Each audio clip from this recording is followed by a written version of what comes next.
booktube, it's Angie. I decided I would go ahead and do a video while I still had a little bit of light and some free time in between doing a bunch of other errands and chores and stuff today. I would go ahead and do the book to movie discussion on Concussion. Concussion by Jeanne Laskas. Probably the movie is more well known now. It stars Will Smith. Will Smith plays Dr. Bennett Omalu, who, if you watch my other CTE videos, which I'll try to remember to link below, Dr. Bennett Omalu was the one that first sort of put a name on the condition that came to be known as CTE. This book is actually an extension of a GQ article Jeanne Laskas wrote back in, I think it was 2009? Yes, 2009, called Game Brain, I think it was called. And she took that and just got more detailed with it and came out with a book. And I want to say that the story was they made the movie from the article, and then maybe she expounded on it with the book, and then, you know, when the book came out, they can say now major motion picture. But the thing with all that is, now that I've read this, I want to say that they might have used this, but I feel like they probably used more of League of Denial, because this book, although it does cover the topic of CTE, it's actually, to me, it struck me more as a sort of a quick biography on Omalu himself. It gets more into his background, his life story, his childhood in Nigeria, and how he ended up in the United States. It gets into all that. I think it's like 90 pages in or something. I made a note of it.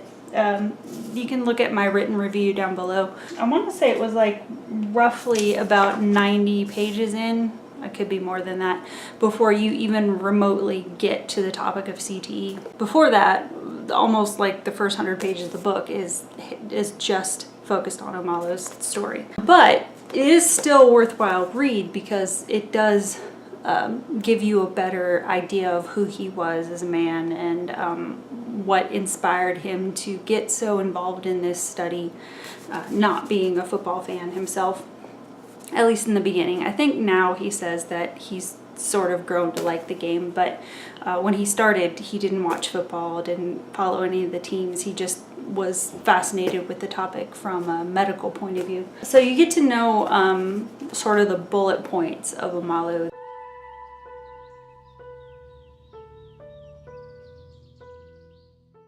Dr. Omalu, do you have a medical degree? Yes. From the University of Nigeria at Enugu, Nigeria. And I did my residency at Columbia University Medical School in New York. I also have master's degrees in public health and epidemiology. In addition, I am a certified physician executive with a specialty in emergency medicine. And of course, I'm board certified in forensic pathology, clinical pathology, and anatomic pathology. My focus is neuropathology, the examination of the brain. While working as a medical... Sorry. I'm also completing my MBA at Carnegie Mellon University. And before I came to America, a master's degree in the theory of music from the Royal School of Music in London. His name, Omalu, a little bit nervous to butcher it, so I'll just put a bar here of what the actual Igbo translation of Omalu is. Omalu is a shortened form of it, but the Igbo translation of his name comes out to, if you know, come forth and speak, which I thought was kind of cool considering what his career ended up to be. And they also talk about how he started medical school in Nigeria at the age of 16. 16, like the Nigerian Doogie Howser. And it's also, I mean, it's not neat in a good way, but it's interesting. They talk about his struggle with depression and Omalu was born during a time of genocide.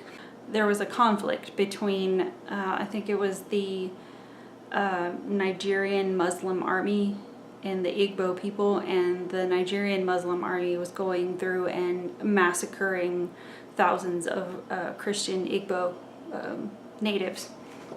And he was born, Omalu was born right smack in the middle of that time. And that racism that he grew up around, it didn't go away when he got older. It lessened maybe a little bit. I guess what you would consider the massacre itself stopped as far as the time period they considered as the official massacre period, but those tensions still went on into his adulthood, and maybe it didn't cause his entire depression. I think there were other things that played into it, but that was definitely a key element of what fed into his depression while he was in Nigeria. So his family got to a point where they said, you know, maybe it would be good for you to go to the United States and start over there. So he comes to the United States, and I think at that point he'd already obtained his medical degree, but they talk about how when he comes to the US, he's shocked at, you know, he always grew up with this idea that the US was this sort of magical land of, you know, the immigrant idea of the US being this magical land of milk and honey where, you know, anybody can obtain anything if they work really hard, and there's bountiful opportunities for everyone who just believes and has hunger for what they want. And he comes here and finds that he walks smack into extreme racism that just sidelines him. Because, you know, like I said, he was growing up with all of that tension in Nigeria. He thought that coming to the United States, we would be more evolved as far as racial tensions here, but no. And one of the passages that struck me was, before I get into the passage I was talking about, it just reminded me when I saw the italics. One of the things to keep in mind is that Laskas teamed up with Omalu himself when she was putting this together, and so when you're reading this, the passages that are in italics, those are passages that were transcribed or dictated by Omalu himself in his own words. So one of those things that I was going to share is when he comes to the US and he runs into this wall of racism that he wasn't expecting. The thing that really complicated everything now was racism, which I still did not understand. At this time in my life, I had not read a lot about slavery and the history of racism in the United States. When I got here, I started reading the books. If I had known all that before I came to the United States, honestly, I may have not come. I would have been so disgusted that I had simply decided to remain in Nigeria. And the ironic thing was that America was a Christian nation founded upon Christian principles. How can a Christian nation perpetuate such evil over centuries? I couldn't understand it. I could not understand why so many blacks in America did not become educated. I learned that over half the immigrants coming from Nigeria had bachelor's degrees, and yet here in America, most blacks did not even finish high school. There was something wrong with America. He read about the Igbo and American slavery. Now we're getting into, oops, sorry, the cat's trying to chew on my notes. Now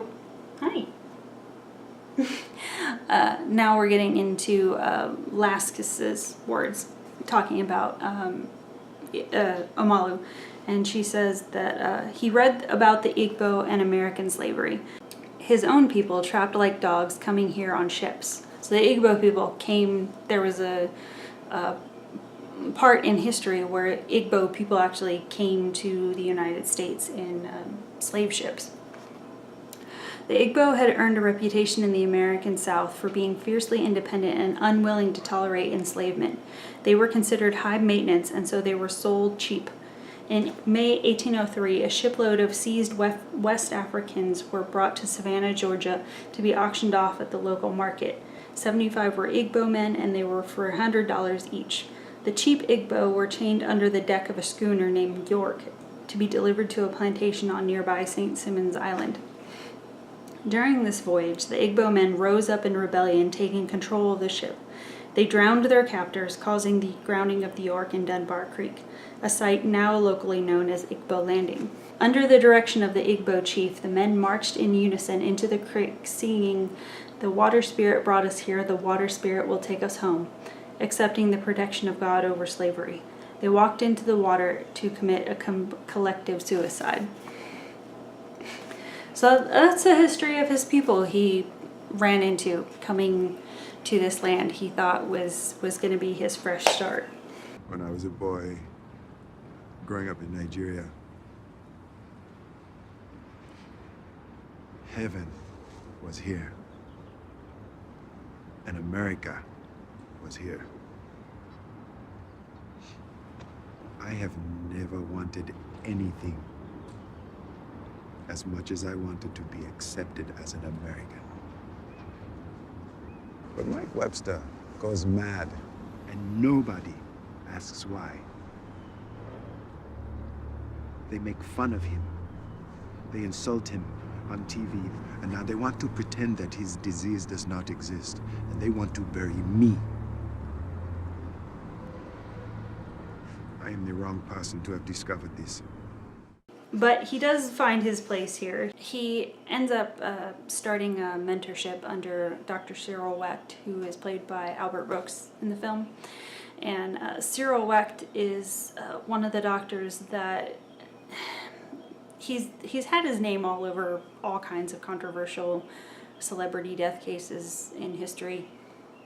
But the one he's maybe most well known for is he worked on the JFK assassination, and he was one of the coroners that came forward and suggested the idea that there was possibly more than one gunman responsible for JFK's death.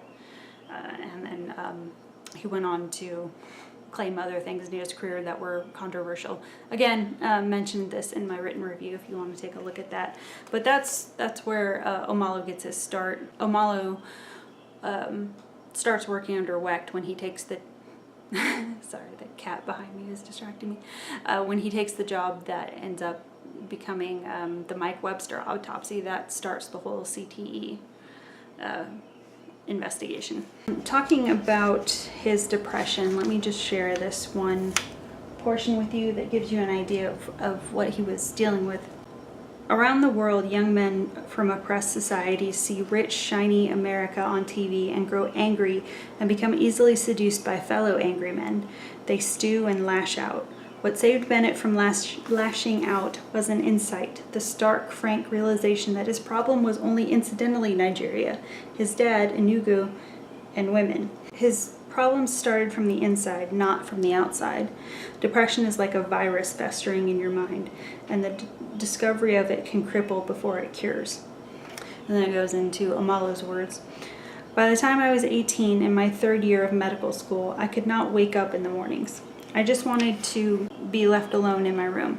One Sunday after Mass, I went and had lunch in the cafeteria and then walked back to my room, and I just could not do anything. I grabbed my medical biochemistry book to go to a reading room somewhere, and while I was walking up the hill, I realized that I simply did not have any energy to walk.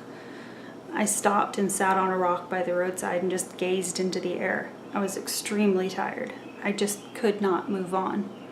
I spent hours sitting on this rock. While sitting on this rock, I decided to go to my sister and tell her about the insight I was having. Something was wrong inside me. Something was very, very wrong. And it goes back into Laskas' words. Uche, I think that's his sister, had attended the same medical school as Bennett. She was now doing her residency at the Enugu University Hospital, and she had an apartment across town. Bennett went to her and told her what was happening to him. He felt so terrible for bothering her. He thought he saw embarrassment on her face. In Nigeria in those days, people did not acknowledge psychiatric illness or any such disgraceful matters. And now here was her little brother suffering from something terrible in his head. Uche did not judge him. She listened and showed compassion and love. She scooped Bennett up, followed, and found him a doctor. The doctor diagnosed him with developmental crisis in an adolescent and prescribed group therapy. Bennett went to a few sessions, and the people sat in circles, and the doctor instructed them to breathe and stretch. A guy next to him was unshaven and muttering. A girl across the room was rocking and weeping. These people scared him, and he felt like he did not belong, and he did not go back. He decided to run away instead. He hopped on a bus, went to an uncle's house, and then another relative's, and then another's. And he told them, "Hello," and "Hi, I'm on vacation," and he kept running. Uche called her big sister Winnie at her home in Lagos. "Bennett is broken," she said. "I took him to a doctor. His mind is broken, and now I can't find him." "He's here," Winnie said. "He's standing in my yard watching the sky." "He's there?" "He told me he's on vacation," Winnie said. "There's no vacation," Uche said. "He's outside looking at the sky." Winnie lived near the Murtala Muhammad International Airport in Lagos, and her backyard was so close that he could get to the airplanes. He liked to watch them at night because those were the airplanes that were headed overseas.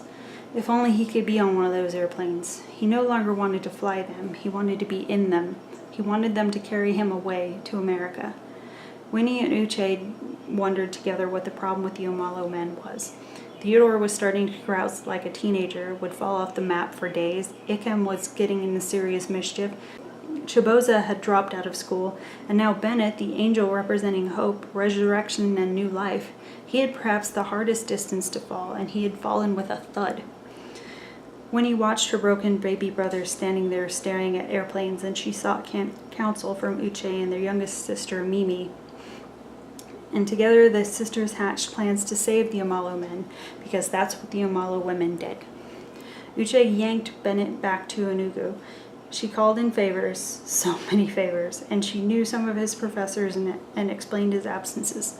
She arranged for makeup tests, allowances, extra credit assignments. Bennett imagined himself a zombie doing what she said to do to get through medical school. There would be freedom on the other side of medical school, she said. He could use his degree as a ticket to leave Nigeria, secure a fellowship or a scholarship overseas. And he should use whatever he could to survive, she said. Like the way he figured out how to get out of household chores, or like the way he powered through and won the relay race in high school. Use your charm. Use the gifts you don't even know you have. Use what you can and get through. He was too depressed to argue. He was too depressed to attend class. He could not get out of bed. He could not bear the light of day. He reached out to a friend who had signed the attendance sheets, another friend who would give him notes. He devised a system of friends and favors, and he studied through the night while they slept, and he passed the tests. And then back to Omalo's own words. "I became a physician in 1990 at the age of 21 years old. Instead of rejoicing and partying, I went back to Uche's house all alone away from everyone.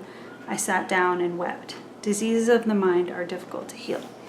So, yeah, that was right before he came to the U.S. And he comes to the U.S. thinking that he's going to find answers here. So when Omalo takes up his position under Weck's mentorship, Weck teaches Omalo how to sort of drop his natural meekness and be really vigilant, even ruthless if he has to be, as far as pursuing the truth of a case and battling against possible major corporations that want to cover up what the truth is, which became pretty important when Omalo's case went up against the NFL. And if you watched the CTE videos, the two-part there, you know what happens with that. It's pretty much the same information they relay in League of Denial and this one, as far as what he ends up finding and the process and all of that. One of the things I was going to share, though, first off, the history of trauma in the game, which I did cover a little bit with League of Denial, but this is a little bit different perspective. They're not talking about CTE specifically, just brain injuries and head trauma in general over the centuries, looking at sports history. And it starts, people have been grappling with that one for centuries. Hippocrates mentioned commotio cerebri in his medical writings from ancient Greece. He described the loss of speech, hearing, and sight that could result from commotion of the brain, a vigorous shake or blow to the head.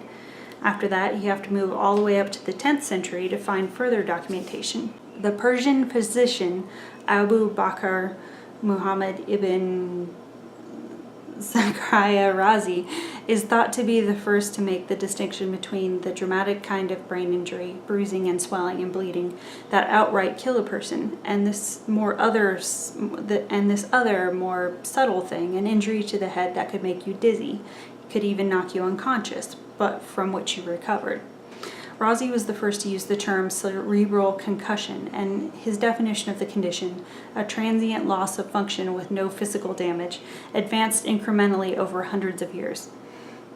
So that right there gives you an idea how far back this is going, ancient Grecian times. But it goes on to say, in the early 16th century, the Italian physician Jacopo Berengario de Carpi, I think it is, a pioneer of the science of anatomy, was dissecting hundreds of human cadavers and sketching his findings. He took apart skulls and examined brains, and he came up with the idea that perhaps brain commotion was caused by the thrust of the soft structure of the brain against the solid case of the skull. The brain, he posited, was essentially bruised inside the skull by banging against the skull walls. That would turn out to be a prescient theory, but there was little hope of advancing it even when the microscope was invented at the end of the 16th century. Few people died from concussions, and so doctors didn't routinely have concussed brains to autopsy. Without the underlying pathology to describe it, the word concussion remained a description, not a diagnosis. It was a description of the state of unconsciousness and other functional problems that resulted from the impact to the head, and most of the medical literature of the day pointed out the good news. Unlike more severe forms of head injury, like crushing your skull or getting a bullet through your brain, this condition was temporary. Or was it? Did the brain really always recover from concussions? Could there be a cumulative effect from multiple such injuries to the head? That question wouldn't get serious consideration until the 20th century. Researchers like Michael Osnato and Vincent Giliberti,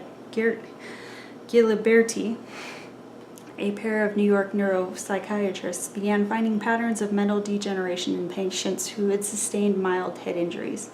It is no longer possible to say that concussion is essentially a transient state which does not compromise any evidence of structural cerebral injury, the authors concluded in a 1927 Journal of the American Medical Association article about 100 such patients.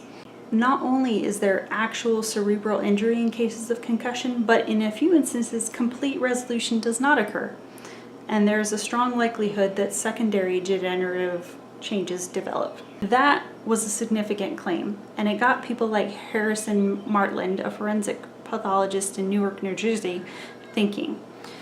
He was interested in studying boxers, popular athletes of the day, many of whom were exhibiting strange behaviors. Fans called them cuckoo, goofy, or slug nutty, and people enjoyed screaming at them as they staggered around the ring like intoxicated fools. What was going on in their brains? Punch Drunk was the title of Martland's article in the October 13th, 1928 issue of JAMA. Or I think that's Journal of American Medicine Association, I believe is the long version. Punch drunk most often affects fighters of the slugging type, he wrote, who are usually poor boxers and who take considerable head punishment, seeking only to land a knockout blow. It is also common in second-rate fighters used for training purposes who may be knocked out several times a day. Or knocked down several times a day, not knocked out. Be a tough job being knocked out several times a day. Martland's paper read as a plea on behalf of punch-struck boxers everywhere who ended up going crazy and were sent to asylums where they would eventually turn into full-blown lunatics and curl up and die. It was not an unknown path. Boxing was so popular it seemed everybody knew somebody who was slug nutty. I feel like that should be a candy bar name. Not to make light of the topic, but that popped in my head. I was like, that seems like it should be a candy bar name. Slug nutty. Boxing was the most popular spectator sport in the United States and England, and anyone who could put their dukes up could do it. The boxing booths would come to town for fairs and shows, and the boxers would invite anyone to take them on, and people would place bets and drink and holler. The punch-drunk boxers were the showstoppers. And as far as I know, this condition has practically not been described in medical literature, Martlin wrote. I am of the opinion that in punch drunk there is a very definite brain injury due to single or repeated blows on the head or jaw, which cause multiple concussion hemorrhages in the deeper portion of the cerebrum. But he didn't have any proof. He hadn't autopsied any boxer's brains. I realize that this theory, while alluring, is quite insusceptible of proof at the present time, he wrote, but I am so convinced from my former studies on post-traumatic encephalitis that this is the logical deduction that I feel it is my duty to report this condition. Martlin posited that a boxer's brain was bruised and that the bruises formed scars and caused the brain to atrophy. He said he believed that nearly one half of fighters who stayed in the ring long enough would develop this condition. The condition can no longer be ignored by the medical profession or the public, he wrote. And yet it was. People loved boxing. Which, you can see, pretty much what happened with the NFL. They knew it was going on, but nobody was really saying anything because people love football and football makes money. It goes on some chapters later to talk about the NFL's stance on similar information. And the NFL comes back and says, it's the game. It's the way the game is played. There is, of course, a whole feeder system of guys who want to play it. What of those players? What is happening to their brains? On April 26, 2010, Owen Thomas, a 21-year-old University of Pennsylvania defensive end, hangs himself in his apartment. He's the youngest person yet to be diagnosed with CTE. His mother tells reporters that her son had started playing football when he was about 9, and he had never been diagnosed with a concussion and had never showed any side effects normally associated with brain trauma. Thomas's diagnosis shed light on a crucial fact that keeps getting lost in all the hoopla. He never had a recorded concussion. But CTE is not about the big hit, or not only. A player doesn't have to be knocked out cold or taken off the field in a stretcher to be in danger of getting CTE. The subconcussive collisions may in fact be the real culprit. The little hits, thousands of them, little hits that look like nothing, that look like football. All those linemen starting out every play banging heads. Bennett's findings, and the ones others make after him, suggest that it's these subconcussive collisions, all those regular bashes that linemen absorb in practice, 20 to 30 Gs on every play. It's the accumulation of those hits that end up making guys go crazy. It could, for all anyone knows, begin at the peewee level. It's the game.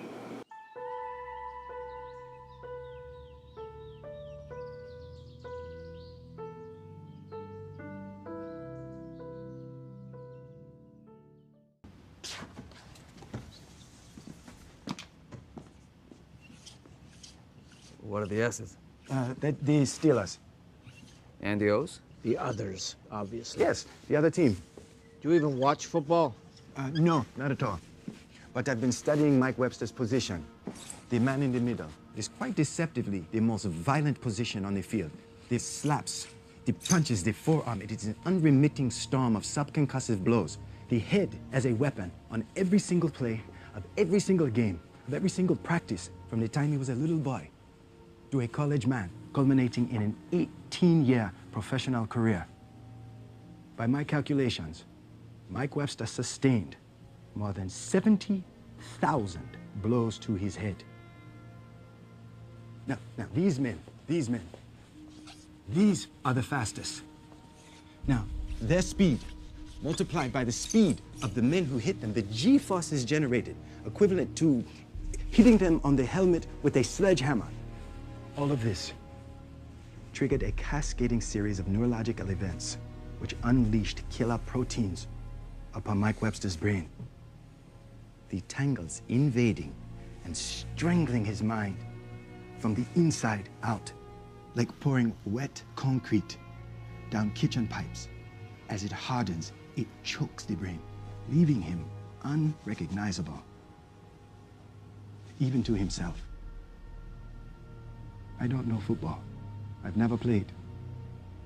But I am telling you that playing football killed Mike Webster. So that was the NFL's initial response to these studies, saying, well, it's just the game. It's part of scoring. It's part of playing. What are you going to do about it?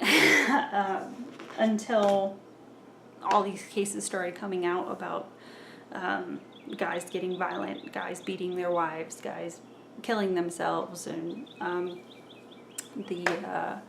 there was one player that drove himself into, I mean, not intentionally, it was just sort of accidental. He went on a tear out down into traffic and was out of his mind, and he just accidentally plowed into a tanker, I believe it was, and blew up.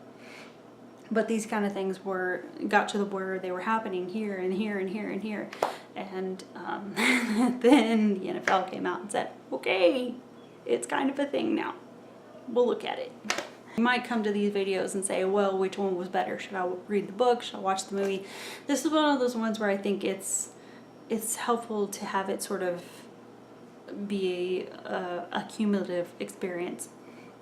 Take all of it together. As far as like this book by itself, I wasn't overly impressed. If you just put this book by itself, I wasn't overly impressed with the writing. I felt like it didn't get into as much detail as I wanted, especially when they call it concussion and then they give you the idea that they're going to talk about that topic, and then it ends up being more about Omalu himself, which is fine. I'm not saying there shouldn't be a book about that. I'm just saying it's sort of misleading.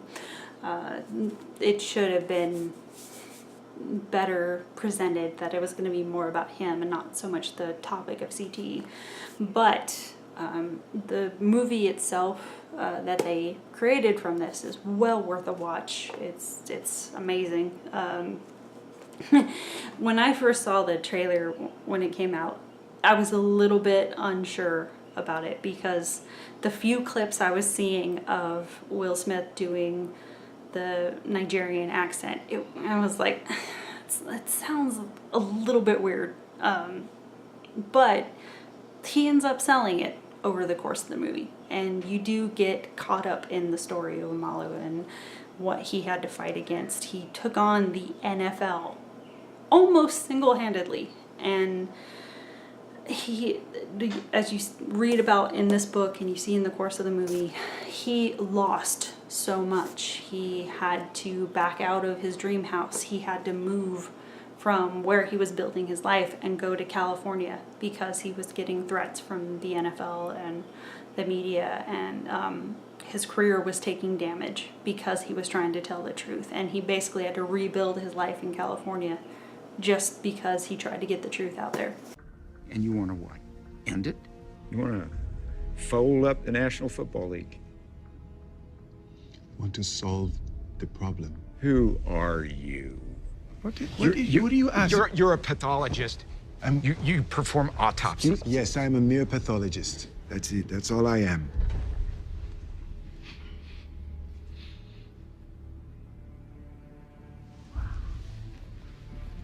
Do you have any idea the impact of what you're doing?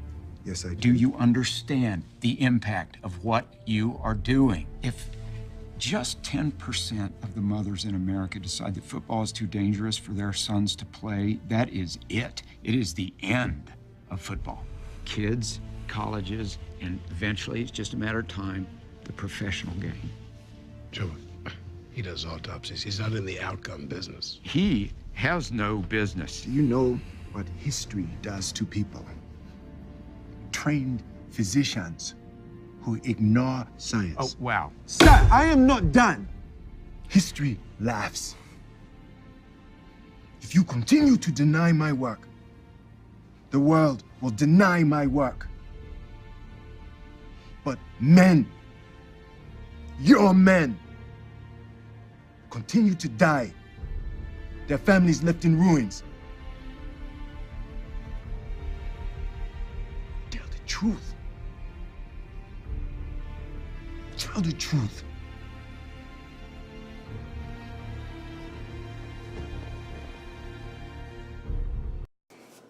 So it's really tragic what happened to him and his family. I mean, he's he's still done well for himself. He managed to come back, but the fact that it had to go down that way is really hard to swallow. You know, that someone who was working that hard and trying to get honest information out there, who was honestly concerned about people and thought that, you know, people should be aware of this condition, basically has his life trashed. All the things he worked for, he has to start from square one. It's just, it's hard to watch, but it's an important topic to know about if you're a parent and you're sending your kid into sports. I'm not saying to keep them out of sports. I'm just saying it's something to keep in your mind, something to make yourself aware of, something to read up on yourself, and make your own decisions. So that's what I have for that. As far as there were a couple of things I was going to mention about some of the differences between going from the book to the movie. One of the things that they kind of gloss over, they don't really get into in the movie, is the fact that, well, the movie opens, I think it opens with, or it's towards the beginning of the movie anyway, with Cyril Wecht going to trial on mail fraud, wire fraud charges. He was charged with, or he was accused of using government resources for personal use, and it just, I think it went to federal court, and there was a lot of, they talk about it in more detail in this book. There was a lot of tension that built between Omalu and Wecht when all that was going on. Wecht said that it was simply a matter of the people in high places trying to put a crunch on him to distract from the CTE information getting out, so they were putting these trumped up charges or false charges on him to have the media distracted. But either way, what ended up happening was a lot of pressure got put on the relationship between Omalu and Wecht, because prior to that, Omalu kind of saw Wecht as sort of father figure. He was his mentor. He was really looked up to the guy. And when the trial came about, a lot of pressure was put on Omalu to testify against Wecht. And at the end of the trial, when they both got to walk away, it ended up being that Wecht and Omalu didn't talk for about 7 or 8 years after this whole thing. So that's not really talked about much in the movie, if at all. They make their relationship look pretty good. And then the other thing I noticed was the way that Omalu's relationship with his wife was portrayed in the movie is a little bit different than what he tells in his own words. Not in a bad way, it's just, you know, it's a movie, so it's a little bit glossed up the way they got to know each other. It didn't exactly happen the way the movie portrays, but still a very sweet story. I think, but other than that, I think it stays pretty close to the information, and it just I don't know, some people might look at this and think, oh, it sounds like kind of a dry topic, but man, the way they laid out the movie Concussion, it's intense. There's some really impressive acting in that movie, so definitely recommend that. I personally found it a fascinating topic. Maybe this will give you an idea of where to start if you're a parent of someone who's interested in getting into sports. Some books to look into. So that's what I have for this video. I guess that's it. We will see you in the next one. Thanks for watching, guys. Bye.